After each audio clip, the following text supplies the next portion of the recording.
Spectrum Bay News 9's Samantha-Jo joins us live from Washington, D.C. tonight with more. Samantha?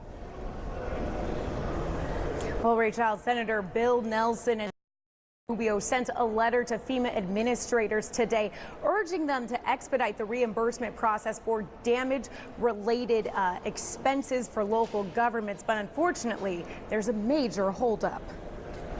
In 2017, devastating hurricanes hit Americans from coast to coast. Upon sunrise the first morning, it was painfully clear our beautiful islands had been devastated. And even though the water has since receded, the work hasn't stopped.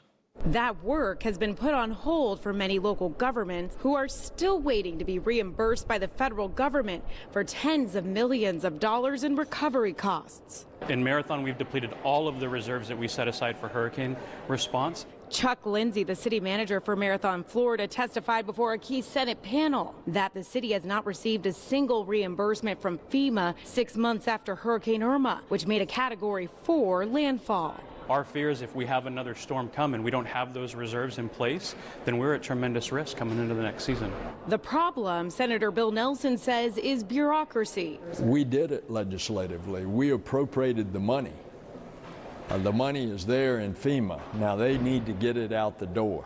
Representatives from FEMA were not present at the hearing on Thursday, but I reached out and they told me they're missing the proper documentation for more than 400 projects in Monroe County, including the city of Marathon. And they say they can't release the funds until they have it. It's designed to be thorough. I mean, first of all, we have to be good stewards of taxpayer money, but we think there could be a little flexibility worked in there. Early forecasts for the 2018 hurricane season suggest the potential for disastrous storms, which could pose catastrophic problems for regions still recovering.